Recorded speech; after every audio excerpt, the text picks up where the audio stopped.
오늘 본문 28장은 27장에 이은 욥의 세 친구의 말에 대한 욥의 말입니다. 주제는 지혜와 명철입니다. 사실 인간에게는 다른 피조물에게 없는 지혜와 명철이 있습니다.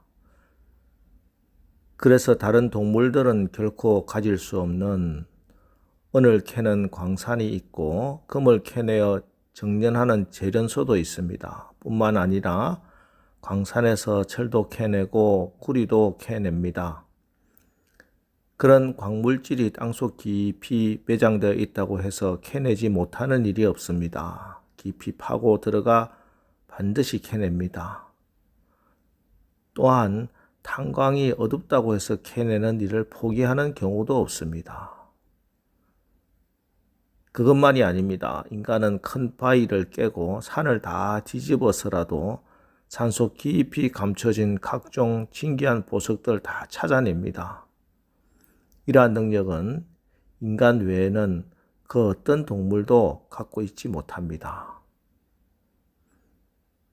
그러나 인간이 아무리 뛰어나다 할지라도 에베레스트 산을 평지로 만들어 그 속에 있는 모든 신기한 것들 다 찾아낼 능력이 있다 할지라도 인간이, 사람이 찾을 수 없는 것이 있다. 오늘 욥은 이렇게 말합니다. 12절, 13절 말씀입니다. 그러나 지혜는 어디 있으며 명철이 있는 곳은 어디인고 그 길을 사람이 알지 못하나니 사람 사는 땅에서는 찾을 수 없구나. 땅속 깊은 곳, 그곳이 아무리 깊은 곳이라 할지라도 그곳에 감추어 있는 금, 은, 사파이어 같은 보석은 인간이 찾아내서 캐냅니다. 하지만 지혜는 어디에서 찾을 수 있는지, 명철은 어디서 만날 수 있는지 인간이 찾아낼 수 없다. 이렇게 말합니다. 그리고 이 지혜와 명철은 인간이 찾아낼 수 없을 뿐만 아니라 찾았다 할지라도 그 값을 주고서 그것을 차지할 수가 없습니다. 15절로 18절이 이렇게 증가합니다. 순금으로도 바꿀 수 없고 은을 달아도 그 값을 당하지 못하리니 오빌의 금이나 귀한 청옥수나 남보석으로도 그 값을 당하지 못하겠고 황금이나 수정이라도 비교할 수 없고 정금 장식품으로도 바꿀 수 없으며 진주와 벽옥으로도 비길 수 없나니 지혜의 값은 산호보다 귀하구나. 여기 오빌은 당시에 금이 나는 최고의 도시였습니다. 하지만 그 도시에서 생산된 금이라 할지라도 지혜는 살 수 없습니다. 루비, 사파이어, 수정으로도 살 수 없고 산호로도 살 수 없다고 합니다. 자, 지금 욥의 친구들은 자기들의 지혜로 욥을 정죄하고 있습니다. 선을 행하면은 이 땅에서 복을 받는다. 죄를 지으면 벌을 받는다. 욥, 내가 이렇게 고통 중에 있는 것 보니 너는 죄인이다. 하나님께 빨리 회개하고 빨리 돌이키면 너의 환경과 삶이 회복될 것이다. 그러니 너는 빨리 입을 열고 회개하라. 자, 이것이 욥의 친구들이 가지고 있는 지혜였습니다. 하지만 욥은 그런 단순한 인과응보의 법칙으로 다 헤아릴 수 없는 하나님의 지혜가 있다. 그 하나님의 지혜를 구합니다. 그래서 20절에 그런즉 지혜는 어디서 오며 명철이 머무는 곳은 어디인고 이렇게 묻고 또 물어가면서 이렇게 고백합니다. 23절 하나님이 그 길을 아시며 있는 곳을 아시나니 지혜는 하나님만이 가지고 있다. 나를 이전보다 더 크게 회복시켜 주신다면 그것도 하나님이 알고 계실 것이고 하나님이 날 이렇게 살다가 죽게 하시는 것도 하나님만이 아실 것이고 그러나 나는 오직 한 가지만 알고 있는데 그것은 오직 하나님을 경외함이 지혜요 악을 떠남이 명철이다. 자, 이렇게 친구들에게 간증하고 있습니다. 자, 오늘 보세요. 28장 마지막 28절 말씀입니다. 또 사람에게 말씀하셨도다. 보라, 주를 경외함이 지혜요 악을 떠남이 명철이니라. 하나님을 경외함이 내가 할 수 있는 유일한 지혜다. 그리고 지금 내가 이 고통 가운데 있으나 하나님을 원망하지 않고 저주치 않고 악을 떠나 사는 것, 그것만이 명철이다. 이것만이 확실한 길이다. 이렇게 간청하고 있습니다. 세상의 얕은 지혜는 이 세상에서 떵떵거리고 잘 사는 것, 이것이 지혜라고 말합니다. 그러나 그건 전혀 지혜가 아니라 얕은 술수와 주문에 불과합니다. 우상 숭배하는 자들, 심지어 점쟁이 무당들도 가지고 팔아먹고 있는 지혜입니다. 이런 이 땅의 지혜에 대해서 성경은 이렇게 밝혀주고 있습니다. 야고보서 3장 13절로 16절 말씀입니다. 너희 중에 지혜와 총명이 있는 자가 누구냐? 그는 선행으로 말미암아 지혜의 온유함으로 그 행함을 보일지니라. 그러나 너희 마음속에 독한 시기와 다툼이 있으면 자랑하지 말라. 진리를 거슬러 거짓말하지 말라. 이러한 지혜는 위로부터 내려온 것이 아니요 땅의 것이요 정욕의 것이요 귀신의 것이니 시기와 다툼이 있는 곳에는 혼란과 모든 악한 일이 있습니다. 마음속에 독한 시기와 다툼이 있으면 자랑하지 말라. 세상의 지혜로 시기와 다툼을 일으키는 사람들의 가장 큰 특징은 자랑한다는 것입니다.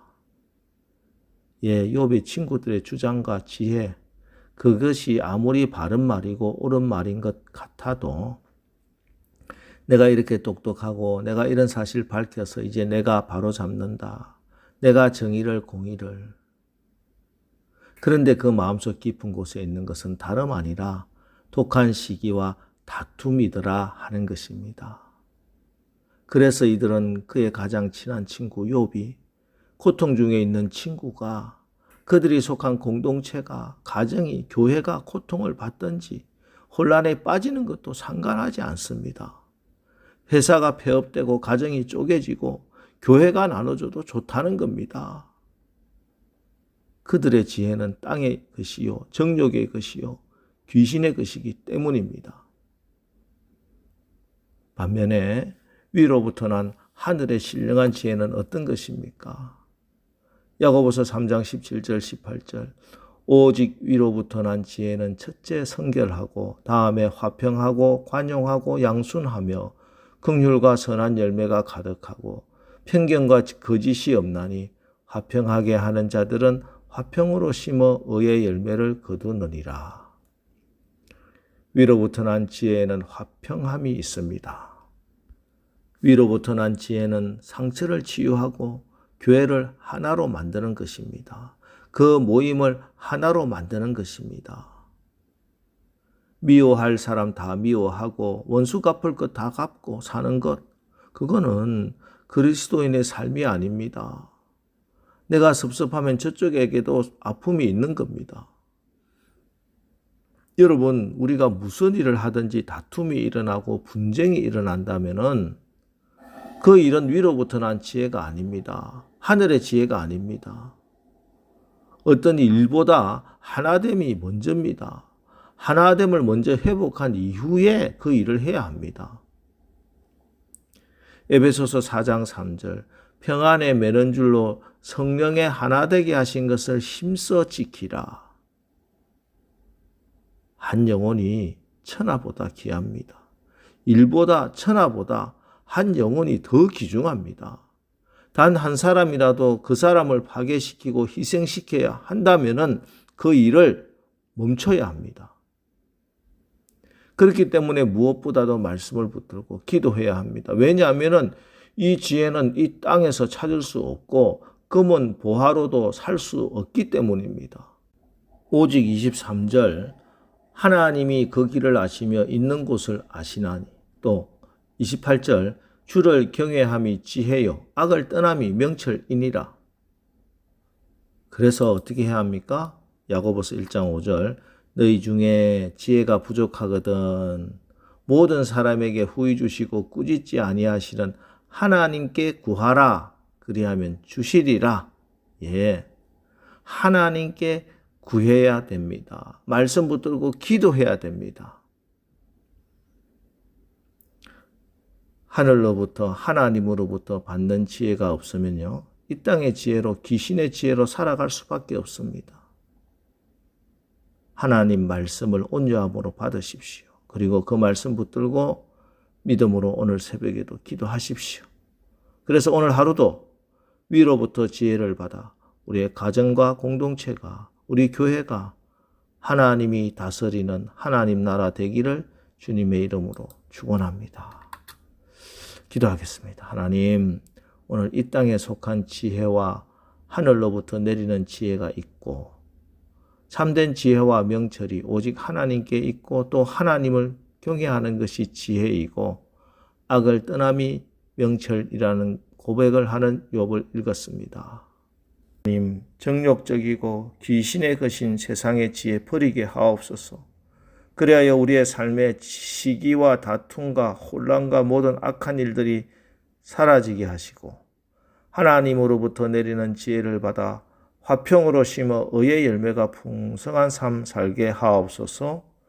예수님의 이름으로 기도합니다. 아멘. 자, 이제 주여 오늘 하루도 우리가 하나님께 속한 지혜로 화평으로 심어 의의 열매를 거두는 귀한 날 되게 하옵소서. 오늘 말씀을 붙들고 우리 합심해서 기도하고 나가겠습니다. 우리 기도하겠습니다.